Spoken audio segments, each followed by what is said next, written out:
Incoming transmission. Radio Rebellion. Good afternoon, everyone, and welcome to The Rebellion, episode 21 of Radio Rebellion, a Star Wars podcast. I am, as always, your host, Alberto Calderon, and I want to take a few minutes, as always, to thank you guys for taking some time to spend with me this afternoon. I'm always grateful to have you guys either in the live chat, in the replay of the YouTube video, or just watching the podcast whenever it comes out on Mondays or when you guys get a chance to listen to it. I'm always humbled that you want to spend a few minutes hearing me talk about this thing we all love, which is Star Wars. Look at that. Look what I do for you guys. I shave, got a quick haircut. Before you start calling the police, I didn't break any social distancing guidelines. I didn't break any stay-at-home orders. Although I do live in Florida, and they're shutting down restrictions quicker than Luke Skywalker shooting down womp rats. But my beautiful wife does my haircut. She's been cutting my hair for years. So yeah, did it here this afternoon. I just want to shave your head. Let's go for it. So at least it didn't go that far, but new haircut today. All right. So thank you guys, as always, for tuning in. And look who's here again, the official droid of Radio Rebellion. And after a search, it has a name now. The official droid is 2R5WP, also known as 2R.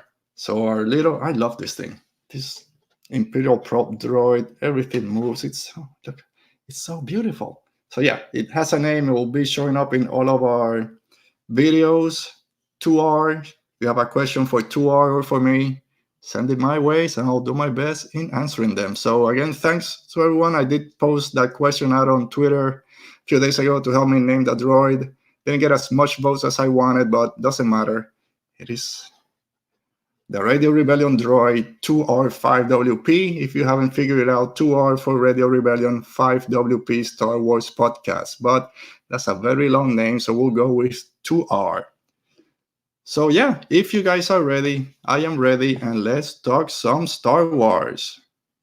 Star Wars news. So last week it was a lot of confirmed news with all of the directors that were confirmed for Mandalorian Season 2, Taika Waititi for the movies, and a lot of stuff we've kind of heard about but were confirmed by Star Wars. And at the end of the week, there were a lot of rumors or more casting news for Mandalorian Season 2. And we got more. So as always, let's go to one of our official news segments, This Week in Mando News. And first, let's talk about Episode 3 of the Mandalorian documentary that dropped yesterday on Friday. This one didn't focus too much on the directors, but mostly on the actors and the characters they played. We got to hear from Pedro Pascal, Cara Dune herself, Gina Carano, and Grief Karga, Carl Weathers. And of course, the directors were there also at the beginning to talk about how it was working with those characters and with those actors especially. And Dave Filoni and Jon Favreau were there. So just a couple of quick things I noticed from, and I think I'm saying this every week, this show is going to be a little bit different than the previous one. So I think I'm going to stop saying that and just go with it, that every show is going to be different. If you've been tuning to those videos, listening to the podcast from when I started, or even since last week, I do love my notes. I take a lot of notes before going online or going live. It's just the way I am. Take my notes, be prepared. Today, no notes. So I just have the topics I'm going to go over and see what happens. So this might be a 15-minute show because I have nothing to talk about, or a 2-hour episode because I'm just rambling. So before that, let me see. I see a few people out in the podcast. On the live chat. So let's see.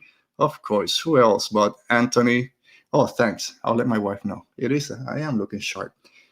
Yeah, I don't want my hair kind of shaved because I think that gray hairs are going to start showing up. So I'll do this for now.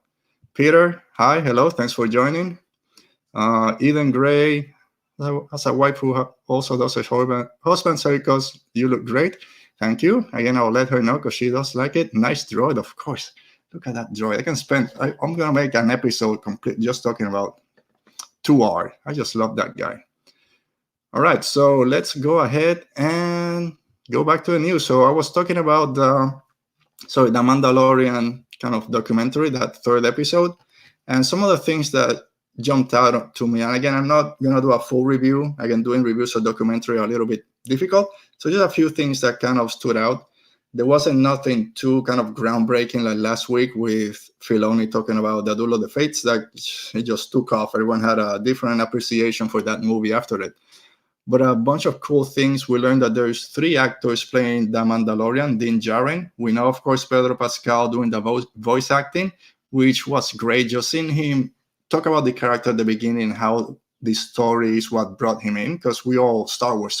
We all just want to go to Star Wars and the big battles and lightsabers. But it's the story that brings us in. And as a fan, that's what he really liked about it. And seeing him do in the booth, which wasn't really a booth, it looked more like an actual movie theater where he's recording the voice for the Mando. And just hearing him deliver those lines using the Mandalorian voice, it's so important to grab that voice actor that can bring that character to life.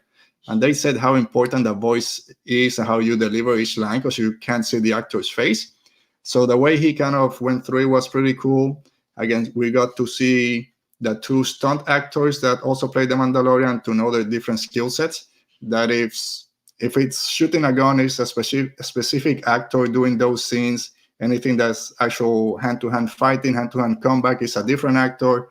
Plus, you have Pedro Pascal doing the voice and sometimes also in the costume. So it's really cool to see that and also to give those other actors kind of the spotlight because we really don't do too much for stunt actors. So it's great to give them at least a little bit of the spotlight. Carl Weathers. What can you say about Carl Weathers? He's a great actor. Seems to be a great person. I know some people had a bit of an issue of the way he kind of said, yeah, if you're going to hire the actor, don't put him behind a costume or behind a helmet with Pedro Pascal kind of right there. But I do love that he wasn't covered because his voice and the delivery of each and every one of his lines is one of the things I love more about that character, about Grief Karga. Especially, I think it was in episode 3 when Mandalorian comes in with the whole Beskar's armor to this little cantina bar setup. And Griff is just, Mando, yeah, they're all looking at you because you did what they couldn't. Come, Mando, yeah. It's the way he delivers every line is perfect. So I'm glad that they didn't cover that up with makeup behind a mask or anything. But again, Star Wars, it is aliens and masks and cool armors. And Gina Carano, again, a new person to the scene. She's an actress, MMA fighter before. This is where we all kind of knew her before. She did Haywire, Deadpool. Honestly, I haven't watched Haywire. I haven't even watched Deadpool, so don't kick me off the nerd list because I haven't watched Deadpool. But just seeing how reserved she is in her acting talent, but everyone else around her kind of helping her get into the character, into this world and kind of, no, you're a lot better than what you think you are. And I know before the Mandalorian premiered, even Jon Favreau was always very complimentary of her and her acting skills. So it's good to see others kind of helping people kind of help them up, which I think in Star Wars fandom sometimes is needed. Everywhere, I mean, just in life in general, but also in fandom. I think it's something I'm grateful for. The people that I follow on Twitter and the people that follow me, we always have everyone's back. And it's good to see that famous people, actors that are doing this that we love to in Star Wars, that also kind of help everyone else when they're kind of feeling down, don't feel confident about their abilities. Seeing that, no, keep at it. It happens to the best of us and you're getting a lot better on it. So, yeah. Oh, wait, Mando News. Where you went, Mando News? Of course, we're talking about you yet. All right, let me check what you guys are saying again on the comments.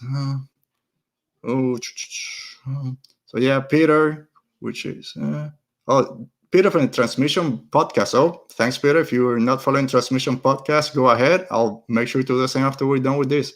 So it was interesting to hear that Carl Weathers was originally planned to win the alien makeup. I can't imagine Grief Karga any other way than what we got. 100%. I agree with you, Peter.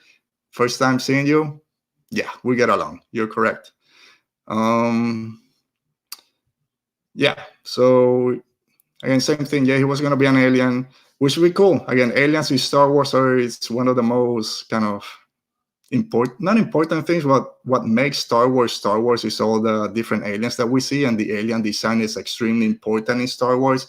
I think it was Bryce Dallas Howard mentioned that when she met with Kathleen Kennedy, she said that you have to be careful in Star Wars when you create new characters, make sure they have a silhouette when you see them from afar, that you know, oh, that's Han Solo, even if it's a human, but that pose, that silhouette that he kind of makes Boba Fett now is a Mandalorian. But before, if you see that from afar, you know that's Boba Fett, Chewbacca, all those people, even C-3PO, R2, 2Rs, you see that silhouette, that is Star Wars. And if you're careful, you go too far into the fantasy side or too far into sci-fi, that it doesn't feel like Star Wars. So you get that little magic space, and I think they did a great job on it. All right, so that was basically it for... No, one more thing, very interesting. Again, this is why documentaries are so cool to see, and why a lot of us that love Star Wars like to see that behind the scenes, is hearing Favreau and Filoni talk about the initial camera test, that first day that they had all these people in big costumes, big helmet, big alien faces, and they start shooting that first scene, and they couldn't get the guy in the Mandalorian suit to sit down. The alien couldn't see from behind the mask because it was too big, and they're like, this is not gonna work. We just saw this as a great TV show, and we pitched it, they bought it, and now it's not working.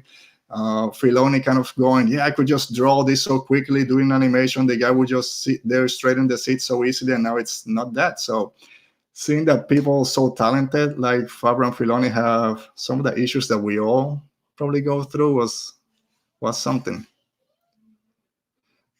All right, you're right, Anthony. All this. Oh, wait, I know. Thank you.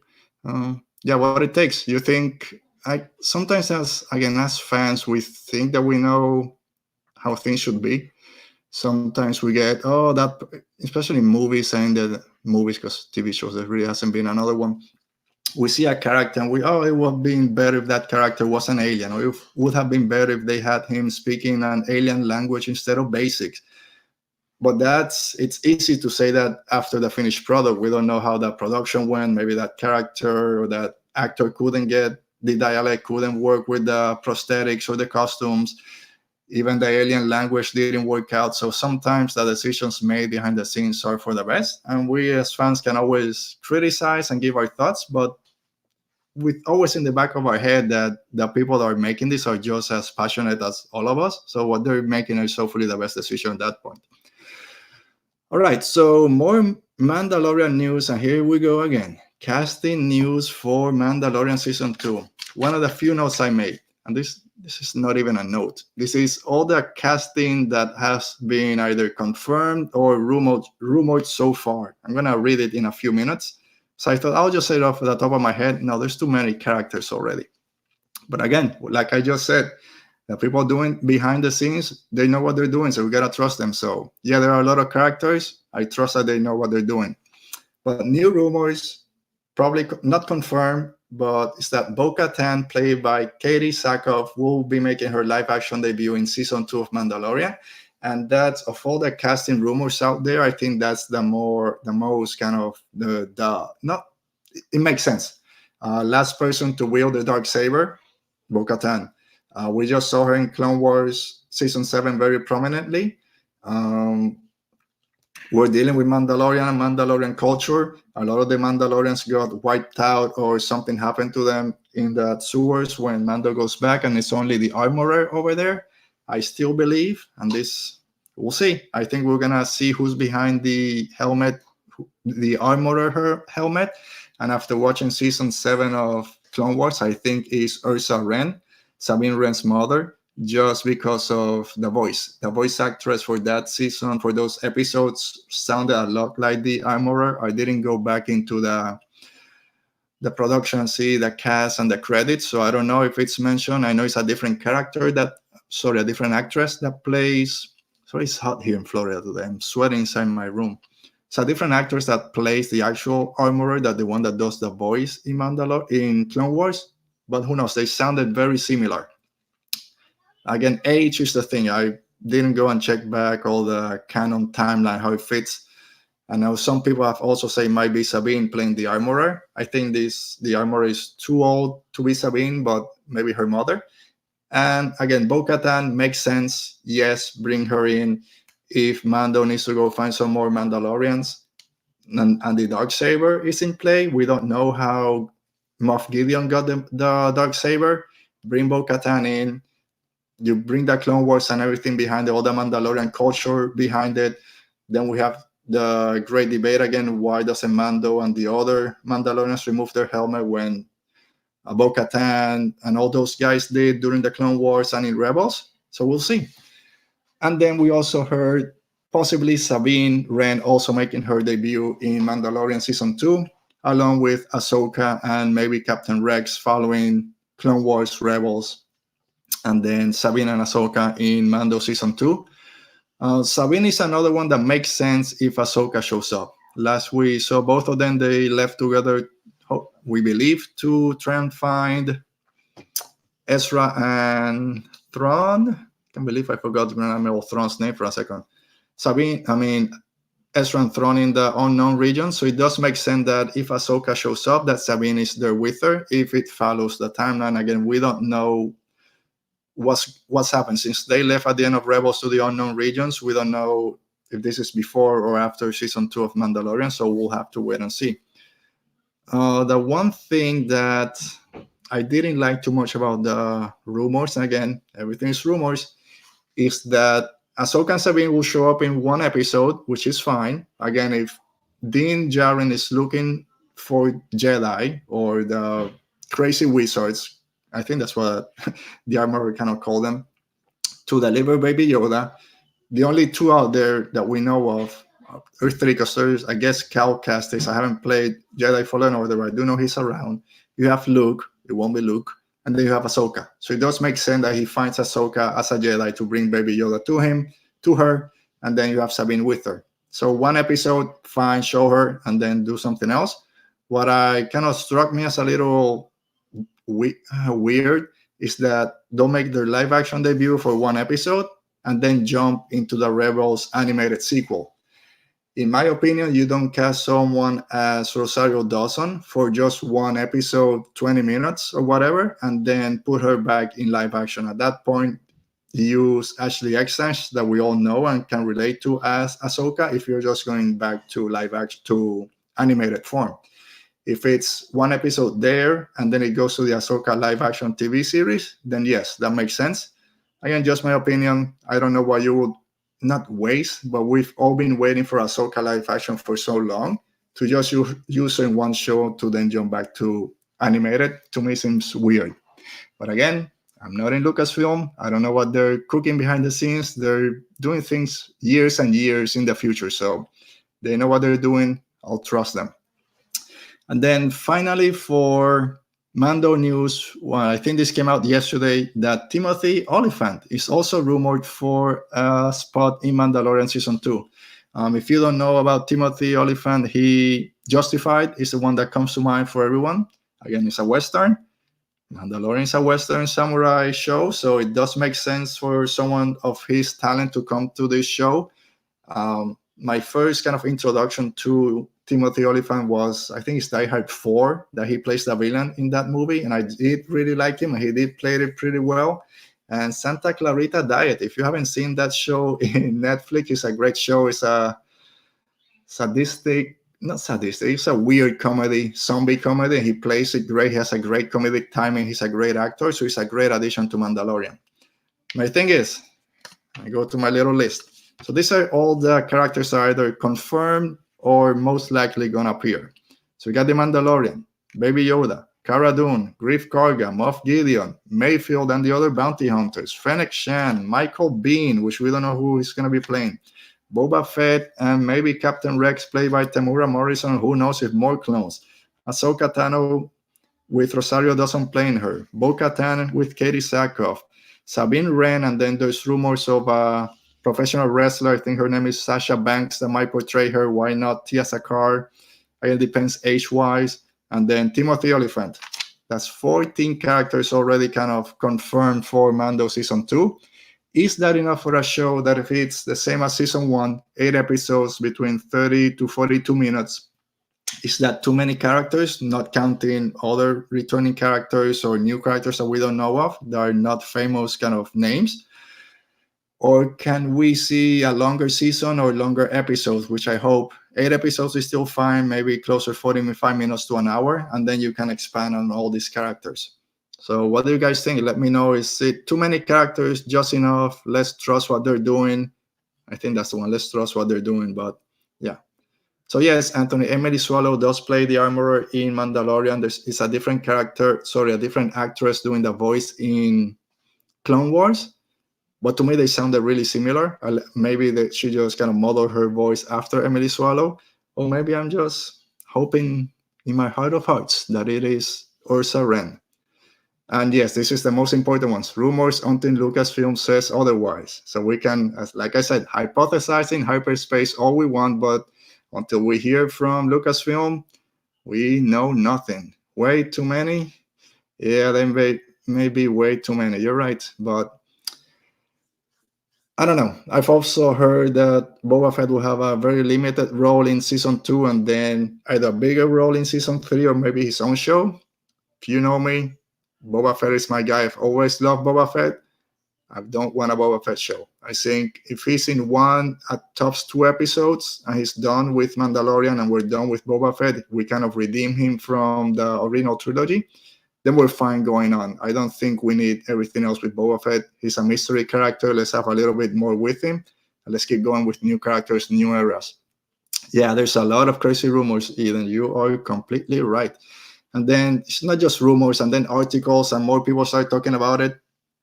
And then rumors become reality in other people's eyes. And then someone doesn't show up, or they caught her. They don't know what they're doing over there. So until we hear from Lucasfilm, it's not confirmed. Yeah, let's trust Lucasfilm, the story group, Dave Filoni, Favreau, Kathy Kennedy, everyone over there. Let's just trust what they're doing. And if season 2 comes out and it sucks, then it sucks. I don't think so. All right, so that's it for Mando news, this week in Mandalorian news. And this is another one that, again, if you've been following this show for a while, I used to do 3 types of news, and this falls on the 3rd type, which it came from the unknown regions. I've only heard this, I think, from 1 or 2 places, is that Natalie Portman might make her return to Star Wars in the Kenobi series. What?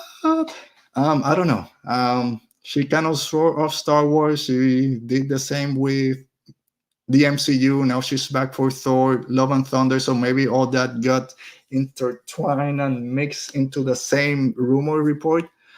I don't see her coming back to Star Wars, but who knows? I would love for Padme to show up again in Star Wars. Natalie Portman is a great actress. She suffered during the prequel trilogy, maybe not getting the best direction, but she is a great actress, and Padme is a great character. It's my daughter's 2nd favorite, sometimes favorite character after Rey. So if we can get a little bit more Padme, that'll be great. Only way to do it is through flashbacks, obviously, but with the rumor from last week that Hayden Christensen might make his return as Anakin, then maybe you start putting things one and one together, and who knows, maybe. So at first I kind of said, people are just throwing names because everyone's been mentioned. Let's just say that Padme Amidala is coming back. All right, so if she's coming back, how can we make this work? And I created my own little pitch in my head. So I'm going to do that to you guys now. And sorry if you don't like it. Again, I don't write for Lucasfilm. Maybe after this, they'll give me a call and I can quit my day job. They won't. So what if, and I know there's been a lot of what if series out there and comments. What if the first episode of the Kenobi series starts in a flashback, basically with Kenobi, Anakin, and Padme on a regular day, just shooting the breeze, just talking? Is nothing out of the ordinary. I mean, for Star Wars. So they're not in this big battle or anything. They're just having a nice day. Everything is calm. They're just talking, having a good time. Basically, what we didn't get to see too much in the prequel trilogies, we got a little bit of it during the Clone Wars, but kind of separate because Obi-Wan didn't know what was going on. But in season 7 of Clone Wars, we did see that Obi-Wan at least kind of figured something was up between the 2 of them. So maybe the 3 of them just having a nice conversation or something, and then Anakin and Obi-Wan get called out to the Outer Rim sieges, or where we catch up with them in season 7 in an access, maybe going over there. And then it cuts to real time with Obi-Wan in the large homestead talking to Owen and to Beru. Luke is, I don't know, is there school in Tatooine? Luke will be what at this time?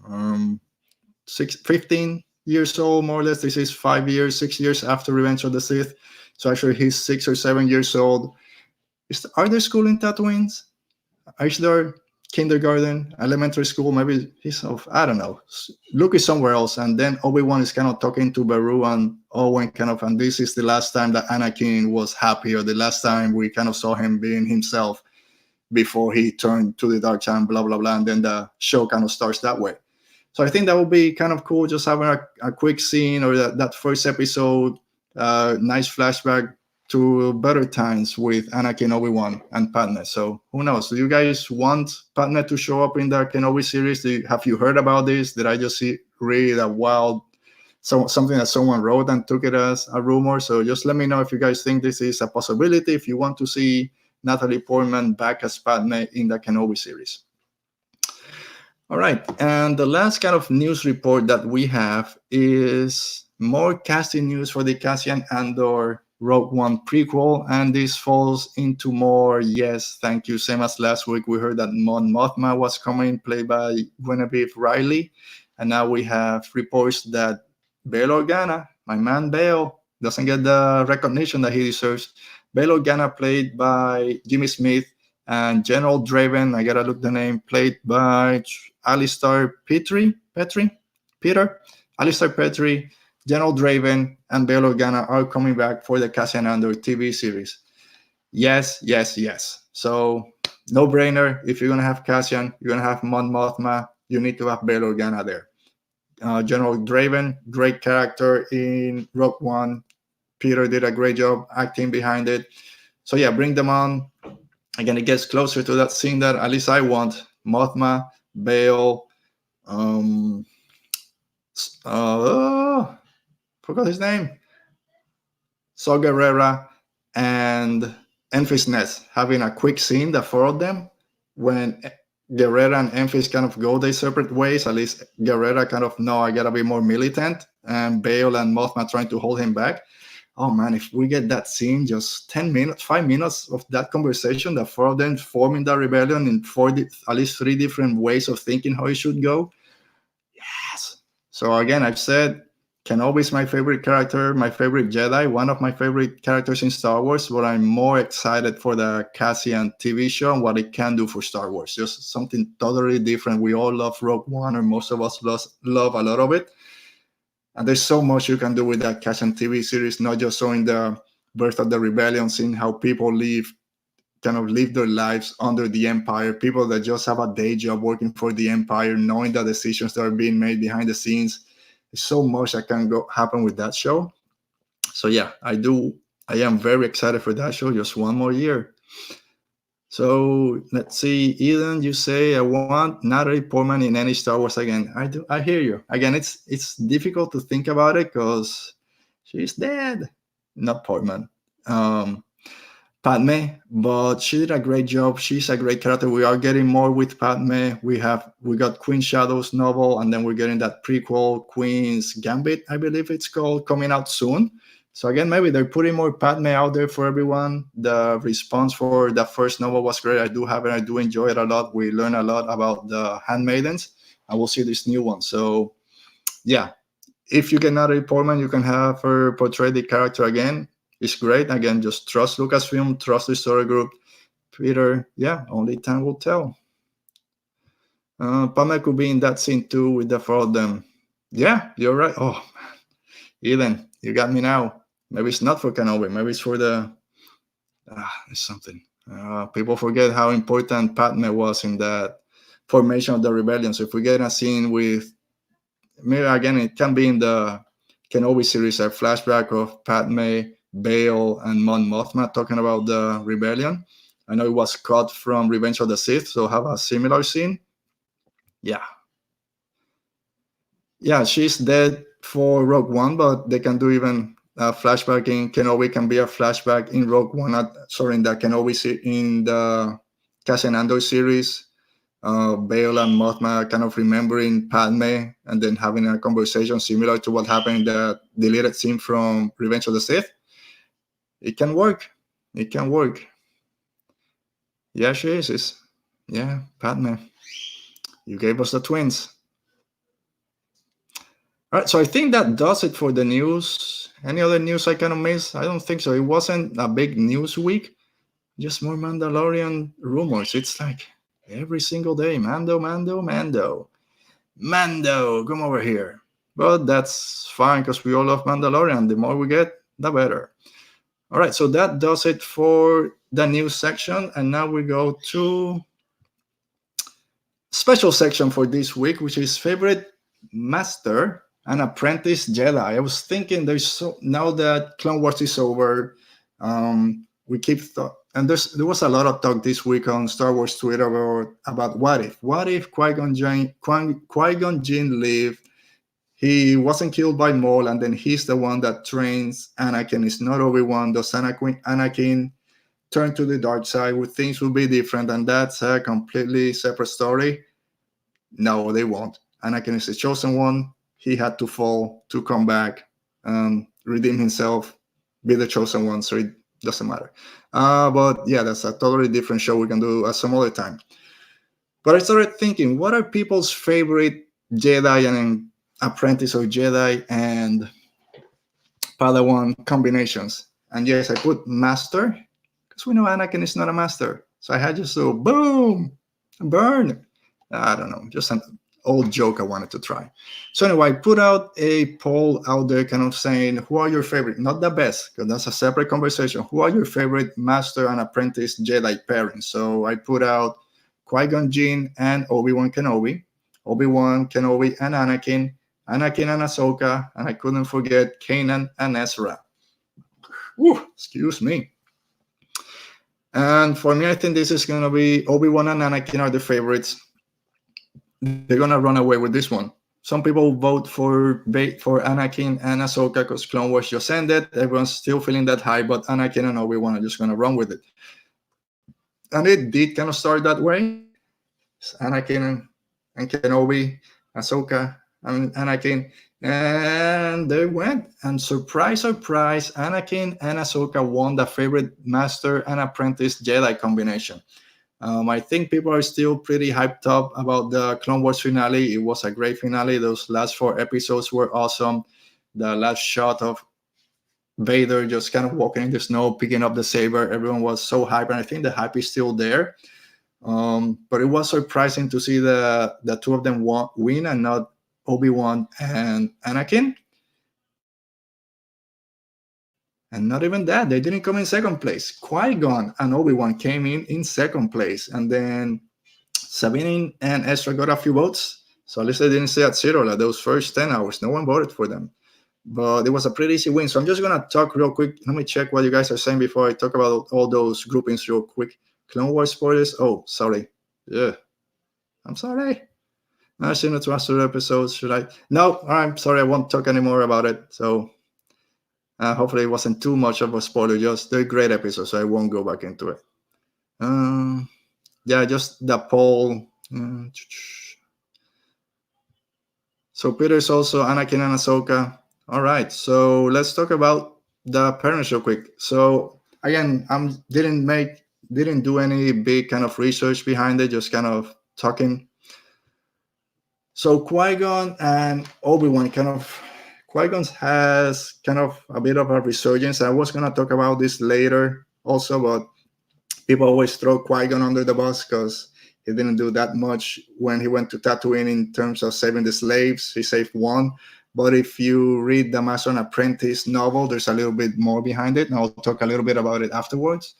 But I think Kenobi that we all love, a lot of us love Obi-Wan Kenobi. He wouldn't be the Jedi that he is without Qui-Gon Jinn. He learned a lot from Qui-Gon. They were very different, but he learned to be the great Jedi that he is and follower of the Force from Qui-Gon Jinn. So I think that grouping deserved a little bit more love than what it got. Obi-Wan and Anakin, I mean, it started in episode 4 when old Ben is talking to Luke and is telling him about Darth Vader. He used to be my apprentice, so he was a great Jedi, great friend. And then, of course, we have the Attack of the Clones, Revenge of the Sith, and then we learned so much about both of them during the Clone Wars TV series. So what else can you say? If you're looking for Master and Apprentice, it's Obi-Wan and Anakin. the problem was Anakin saw him as a father. We see this in Attack of the Clones when he needs to go search for him. Oh, he's like my father. Obi-Wan saw him as a brother, which still that's fine. But that relationship was there. Anakin learned a lot from Obi-Wan, surpassed Obi-Wan, and that kind of, like he says, oh, Obi-Wan is holding me back. I should be farther along. I'm a better Jedi than he is. I should be doing more. So they always have this conflict between them, but there's so much that they learn from each other. We keep seeing this as we go through Clone Wars all the way to the end. And what can you say? I mean, Obi-Wan is a great Jedi. It's to me what a Jedi should be. The way he composes himself in all the difficult situations that he is, the way he deals with Maul at the end of Rebels. This person, I said this before, this person has killed everyone basically that Obi-Wan has loved. Sabine, Qui-Gon, and is there to kill Luke, who's kind of Obi-Wan's last job as a Jedi, and that's when he kind of, no, I gotta do something, but he doesn't have any ill will against Darth Maul. And Anakin, we need 2 hours to just talk about Anakin and all the great thing he's done as a Jedi. But again, same as Obi-Wan learned from Qui-Gon Jinn, Anakin learned a lot from Obi-Wan. And sometimes that what's the problem. He wanted to do things different than most Jedis, the way kind of Obi-Wan saw himself and saw the Jedi Order and the Jedi principles. Anakin, of course, as the chosen one, destined to fall, kind of decided to do things a little bit different. But if you had the two of them in a battlefield, you know, you had the win in your pocket. There's nothing that was going to happen. Nothing was going to go. I mean, things were going to go wrong. But at the end of the day, they'll find a way to come out on top. So I think, at least for me, that's my favorite pairing is Anakin and Obi-Wan. But then we jump to Anakin and Ahsoka. Ahsoka was thrown on Anakin's feet as this young Padawan that no one wanted. No one had the time. Anakin wasn't ready to be a master, a teacher for a new Padawan. He's given this little kid, Spunky, that doesn't really, I don't know, what is it that they just don't get along. They get along because she kind of is similar to him in the way she acts around people and kind of not taking just orders. Like Rex says, good soldiers follow orders. Ahsoka asks questions. So yeah, you tell me to do something, tell me why. I'm gonna ask you why. So Anakin sees himself a little bit in her, and then he doesn't treat her the same way that Obi-Wan treats Anakin with a lot of those kind of Jedi teachings. He's very protective of her, but at the same time lets her be her own person, her own Jedi, and they kind of have that bond between them. So it is a great pairing. They do complement each other really well. And Anakin always has her back. We see this all the way throughout the Clone Wars. So it is a great pairing. I do understand why people did vote for her. Like you guys are saying, Peter, here, that they are your favorite pair. Nothing against it. I think a lot of people voted for it because it's still fresh in everyone's mind, the Clone Wars. And Ahsoka has won a lot of fans over, not just from her introduction, but this past season, and then all the rumors about her show and all this stuff. She's getting a lot of more fans. The way she was portrayed this last season was great. I did have an issue in the middle just because it was different from what we know about her from Rebels. But she's a great character. Anakin and Ahsoka do pair up pretty great. So yeah, it is a great Jedi pairing. And finally is Kanan Jarrus, Caleb Dune, and Ezra Bridger. This is another group that was thrown together by necessity that neither of them knew what was going to happen. I haven't read New Dawn or the Kanan comic books, just from Rebels. I do know a little bit what happens. His master was killed during Order 66, so he has to hide away. Can't say that he's a Jedi, so he's basically in hiding since Order 66 to about 5 years before A New Hope. So I can't do math right now. It's about 10 to 12 years hiding your powers. And then you run into this kid that's trying to steal your shipment, trying to steal the stuff that you're trying to steal, and then noticing that he has some force powers, and then having to reveal to the world that you are a Jedi, one of the last Jedi, and having to train this kid who doesn't really do well with others. He lost his parents at really early age. Now he's been living by himself in Lothal. he's brought up into this family with the Ghost crew, and then having Kanan, Sabine, and of course Hera as the mom of the group. So it's a very difficult situation for both of them. Kanan didn't have enough time to learn from her master, from his master, to now be a Jedi master, master teacher, basically, to this new kid, which, if we follow Star Wars kind of way of thinking, is too old to start Jedi training. Actually, they say that too often, but some of the best Jedi start very old. Anakin started old, Ezra started older, 6 years old. Rey, of course, that's the Daya, so that's a bit different. But a lot of great Jedi in Star Wars do start their training a little bit older than what was the norm before them. But Kanan and Ezra, again, it's a different grouping. We didn't get to see too much of them, just four seasons, that's a lot. But 4 seasons of Rebels, we haven't seen more. Maybe we get to see more of Ezra. But we see the growth in Kanan as a teacher, not just to Ezra, but also to Sabine, when he started training her using the Darksaber.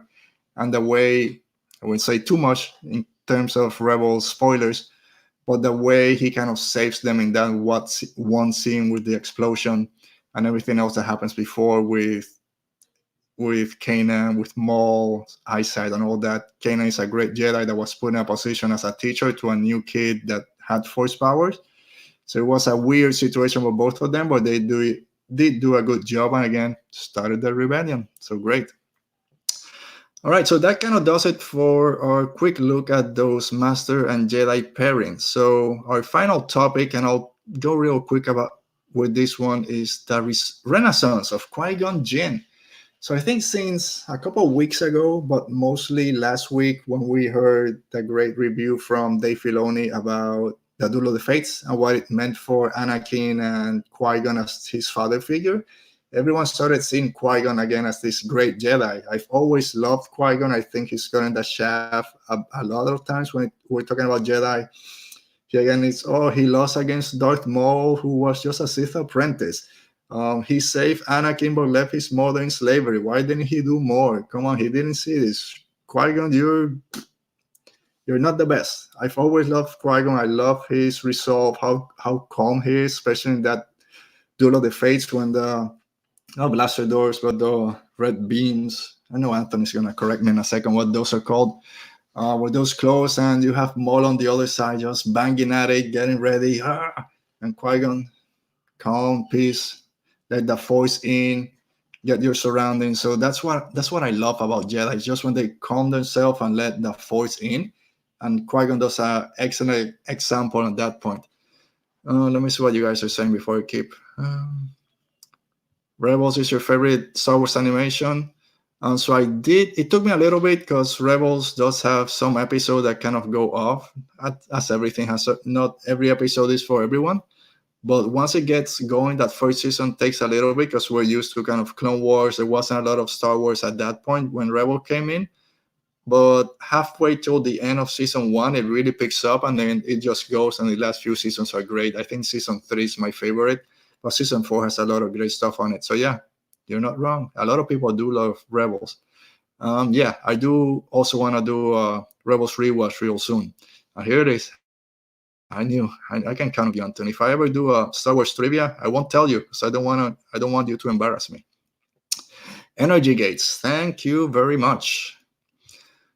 So yes, where was I? So Qui-Gon Jinn's renaissance. So a lot of people are now talking about Qui-Gon and what if Qui-Gon didn't die? What if he survived that duel with Maul? He didn't have to tell Kenobi to raise Anakin or train him as a Jedi, and then Qui-Gon is the one that trains Anakin. Would things turn out different? We know that he wasn't as strict in the Jedi kind of philosophy like Obi-Wan and Yoda and Mace Windu. We see this throughout Phantom Menace. We hear when Obi-Wan tells him, don't defy the council, not again. And if you read Master and Apprentice, which is a great book by Claudia Gray, I gotta go back because I read it once. I gotta go read it again. We learned that Qui-Gon didn't feel that connection with Obi-Wan. They weren't meshing. He believes that Masters and Padawans should have this mental connection to know where everyone's going to be, what moves someone's going to make, so you can kind of counter it. And they weren't at that point. So he feels that he's failed Kenobi as a master, as a teacher. He wants to kind of, maybe he needs another master, of give me someone else. And then they're sending to this mission. I forget the planet that they go to. But again, there's another slave situation we learn. And I'm forgetting a little bit about it, but how Jedi are not police. They're not the FBI. They're not all these people that work tracking down traffickers and stuff like that. So how much can the Jedi get involved in actual issues around the universe? Can they save every slave? Can they go to every person who has a problem with someone and deal with that situation? What are Jedi there for? So he's thrown into this kind of weird place where he still needs to help the slavers and one character in particular, but not get too involved in everything else that's going on. And then he meets, and we get a lot of Qui-Gon and Count and Dooku before Dooku kind of leaves the Jedi Order. There's a lot of flashbacks how both of them love going into prophecies, but Dooku saying don't get too deep, because that's how people turn to the dark side. They read prophecies, they think they can predict the future, they try to control everything. Control leads to the dark side, but there's a balance. Like everything, there's a balance. So that was great to see that. He then meets this other Jedi that used to be Count Dooku's apprentice before Qui-Gon, Rael Averross, I think his name was. And that's another Jedi that doesn't believe in anything. Let me repeat. A Jedi that toes the line in what a Jedi's behavior should be when they're off in unknown planets, which will be interesting to see when the High Republic comes out, because they said, how do Jedi behave when they're off on the wild space or place that people haven't gone before, where the Wild West, basically. I have this Jedi Rael that just having sex with random people over there, having all kind of getting drunk and all this stuff, and for Qui-Gon, that's too far to the side. So we learn a lot about Qui-Gon in that novel, and it kind of gives us a perspective of why he doesn't see eye to eye with the council, why he wants to train Anakin, why he believes so much in the prophecy of the Chosen One and a bunch of other prophecies. So it goes into building this character a little bit more than what we're used to just by watching The Phantom Menace, which at least for me at that point is still a great character. But yeah, after Filoni came and said what he said about Duel of the Fates, people started kind of talking a little bit more positive about Qui-Gon Jinn, and I do love it. Is another reason you guys think that Qui-Gon is kind of getting recognition again? Do you guys like Qui-Gon Jinn as a Jedi Master? What are your thoughts about it? If you're out there in the chat, let me know. If you're watching this on the repeat, just let me know in the comments. If you're listening to the podcast when it comes out on Monday, send me a quick tweet. What are your thoughts about Qui-Gon Jinn? So Peter, yeah, just because Anakin didn't have a father figure, I wonder if his attachment wouldn't still be preyed upon by Sidious. I don't know if Anakin would have been too different. Me too, I'm with you. Anakin, he was the chosen one. Even if Qui-Gon did survive, I think he will still be preyed upon by Sidious. His attachments will be there. He will still be in love with Padme, and that wouldn't change. Qui-Gon wasn't too happy with Rael Averross and his relationships that he was having as a Jedi, so I think he will still have issues with Anakin. And if you're destined to fall, it's going to happen anyway. So who knows? It's something cool to think about, but I don't want a what if series. I think if Anakin was destined to fall, it doesn't matter who was his teacher at that point. So Eden Grey, I honestly feel like Qui-Gon would not have survived long after the battle with Darth Maul anyways. Yeah, he does throw himself into a lot of risks, like no other Jedi. I think he would have served the same purpose to both Anakin and Obi-Wan eventually. So I do, yeah, again, Qui-Gon didn't think too much about it. He jumped into every crazy situation that he saw. So there was a lot of things happening. Maybe, like Count Dooku said, if Qui-Gon was here, he will help me. And Obi-Wan kind of dismisses that. But Dooku and Qui-Gon were close. They both believe in prophecies. I don't think that he would have gone to the dark side. But if Dooku does tell Qui-Gon that the the Dark Lord of the Sith has control of the Senate and the Republic, I think he was listening a little bit more. And who knows at that point what Anakin might have done if he survived that long, Qui-Gon said. So we'll see. Yeah, Anakin will still follow his dark path. Again, that's what makes Star Wars so great. We have so many ways it can go, and we will talk about 20 different versions, but in the end, Anakin was destined to fall. And that's what makes him such a great tragic character and a great redeemed character also. So that does it for our Qui-Gon Renaissance and our kind of main topics that we're talking about. And now go to one of my favorite parts of the show. It's Ask the Rebellion. And this is where I post on Twitter. If you guys have any questions, to hit me up. And I did get a couple. I have 3 questions to go over. So let's go. And if you guys on the chat have any thoughts about any of this, feel free to jump in. So first, from a certain point of view podcast at certain POV pod, Josh and Adam, they write, if you were to start a non-Star Wars related podcast, what would it be about? Oh man, I think I've thought about this for a while. Days, months, and weeks ago, can I do something else? I've had people ask me when I tell them, hey, I have a Star Wars podcast. Oh, is it just Star Wars or something else? Oh, it's just Star Wars. There's so many great Star Wars podcasts out there that it's kind of difficult sometimes to find that niche, but it's bound to happen. I just killed the rebellion. All right, we're back. I think, unless I no longer have a Star Wars podcast, I do have to find a new one. So I've thought about just general kind of geek culture or pop culture kind of Star Wars, MCU, DC, all this stuff, but there's so much out there that it's difficult to cover it, all of it, and do a good service to it. Because I do Star Wars podcast because I know a lot about Star Wars. I mean, I know I can talk about Star Wars. It's something that it's been part of my life since I was basically 3, as far as I can remember. So I can sit even every time I'm gonna record a show, I'm a bit nervous at the beginning, but as soon as I hit play or record, I'm off. I can keep talking about Star Wars all day, every day. If I'm knowledgeable about something, I'll keep talking about it till someone tells me to stop. So that's the first thing. I gotta find something that I really enjoy and really like talking about to do it. So the other one would be Lord of the Rings. That's a lot of people that love Star Wars, love Lord of the Rings, and I'm in that camp. That original Lord of the Rings trilogy, not original, because original, I guess, is the animated. But the Peter Jackson Lord of the Rings trilogy is one of my favorite movies of all time, right there neck and neck with Star Wars. Sometimes I think about if we're trying to be objective, which original trilogy is best. Sometimes it's not that easy to decide. So I do love Lord of the Rings. I do love The Hobbit. So can I do a podcast based on it? No, there's not enough, unfortunately, after the movies that you can keep talking about it. I know we have the Amazon TV series coming, so maybe that does a little bit more. You can do a podcast that way. But I know the movies. I don't know the books. Star Wars, you got movies, TV series, books, comics, video games. So there's a lot that you can keep exploring and talking about.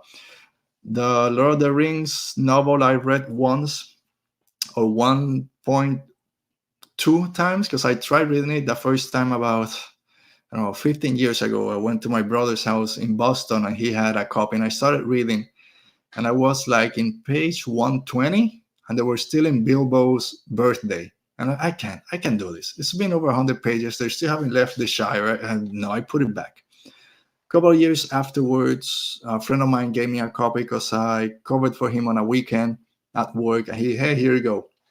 And I sort of said, if I can pass the birthday, I'm gone. I can finish this book. And it was totally different experience. Reading the Lord of the Rings novel just brings out so much that you don't get in those movies. But I just read it once, so I don't have all that knowledge. I can talk about Lord of the Rings for a while, but not enough to do a podcast. So thinking about it, I do love fantasy. Everything has to do with fantasy and science fiction. But fantasy for me kind of takes a little step ahead than science fiction. So if I can do another podcast, it will be just everything fantasy. I guess Star Wars kind of falls into that place. Lord of the Rings, The Hobbit, his Dark Materials on HBO, the new Hobbit, Lord of the Rings series that will come on Amazon, and any fantasy genre kind of movie or TV show that comes in, that's something I might kind of have and I gotta stop saying kind of. I'm sure my wife is out there counting how many times I say kind of. So if I could do a different type of podcast, it would be fantasy related. So thank you to the guys to a certain POV pod for that great question. Sorry for that noise. Let me see what you guys are saying out there. Yeah, and one of them, yeah, who doesn't love Lord of the Rings? There's a podcast for everything. That's sometimes hard. Just decide. I know you. So you listen to a lot of podcasts, and sometimes it's hard giving everyone a shot or a couple of minutes to listen to it. Again, this is going on for 55 minutes. Not everyone has time to sit down and listen to every podcast out there. But at least it gives everyone an outlet. If there's something you guys want to talk about, it's very easy to start a podcast or a YouTube channel like this, and then just start talking. Eventually, you'll find at least one person that wants to listen to you, and that's enough. That's all we can ask for. So same. I also love Lord of the Rings. Let's talk about that Amazon series once it comes out. Who knows, Eden Gray? Maybe we'll throw in a special kind of side topic every once in a while. Let's talk about Lord of the Rings.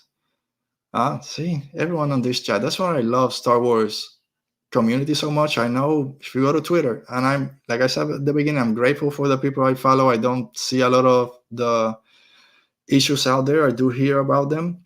But the people that I follow, the people here on the chat today, we all have that positive vision.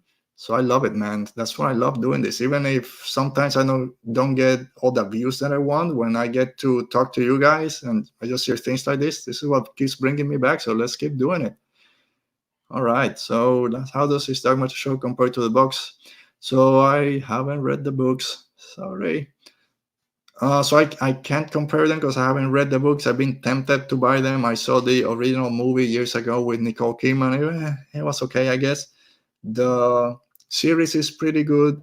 The special effects are great. All the animals, the demons look awesome. They look great. So I think and from what I've read, is pretty similar to a book, at least more than what the movie was.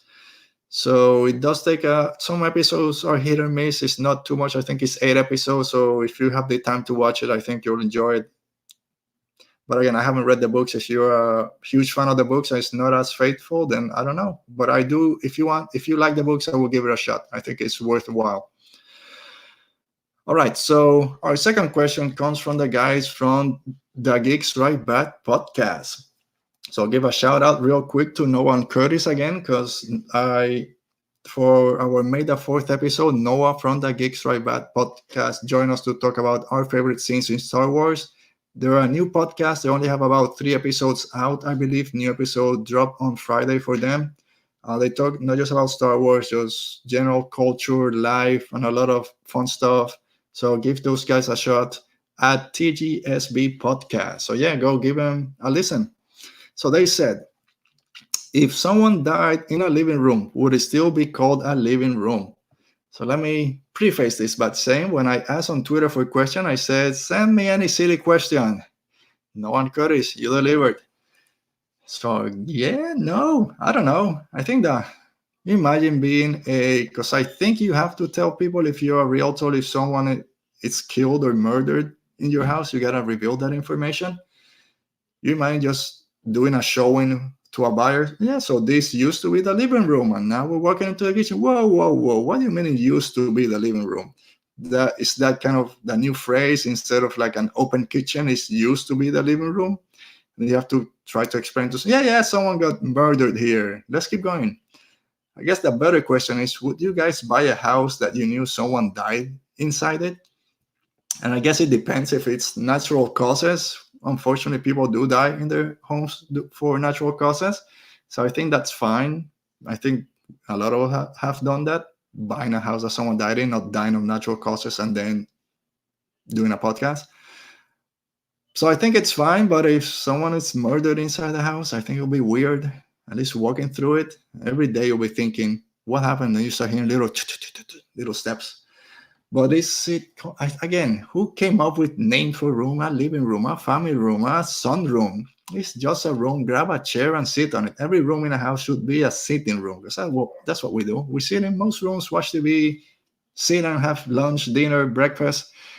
So who came up with all these names for rooms in a house? So I don't know. Would you call it? Yeah, no. Yeah, see, Anthony liked that question. It's like, again, I asked for silly questions. Anything didn't have to be Star Wars related only. So I don't know. I don't have an answer for you. First one, yeah, of course. No, can you call it a death room? So this is the death room of the house. You can sit 5 people on this couch. I don't think it would sell as well. So I don't know. Let's find out. Oh, no. Sorry. Trash that. I didn't say that.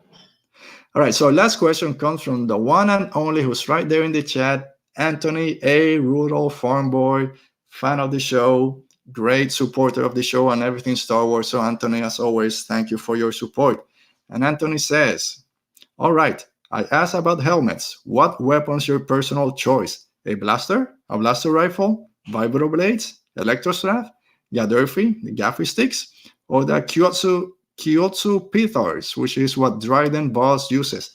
And those are cool, those knuckle blades with the red lining, that red energy. Do some Terras Cassie to those guys. It'll be cool. I do love Dryden Boss, what do you call them again? Kyotsu Peters, those are great weapons. I'm not gonna say yet, but I have something cooking with Dryden Boss in a couple of weeks. But my favorite weapon, and I told you I was gonna bring a show and tell because you did show me your blaster rifle. Let's see if you can hear this. You heard that. Here we go.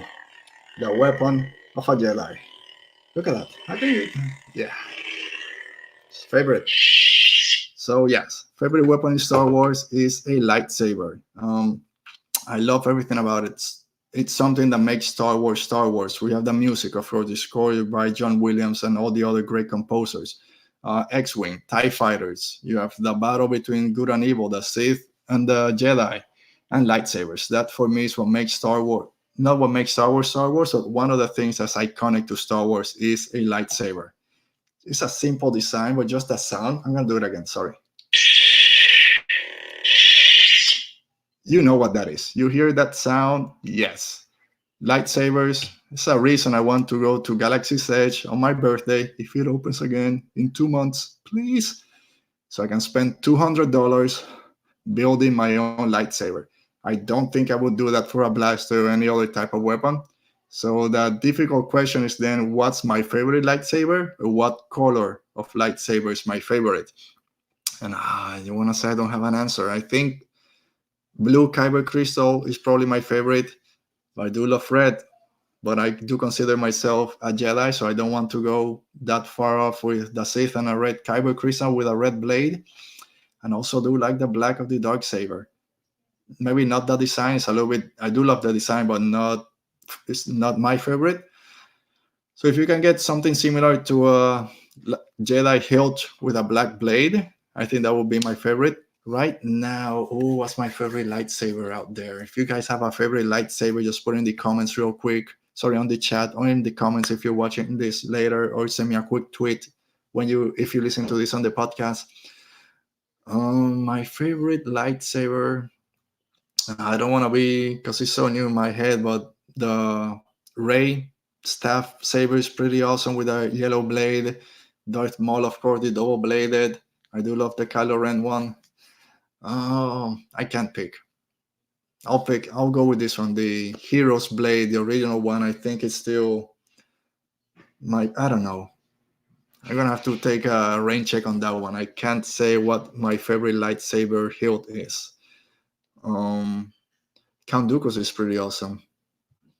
Yeah, it's nice, right? I do love it.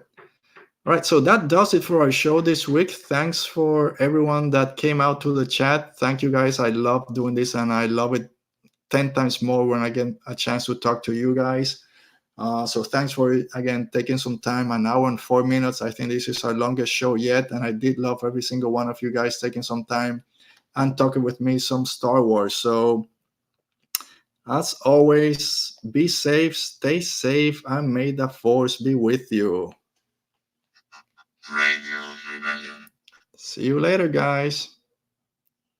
Oh, wait. Here we go. Now, see you later.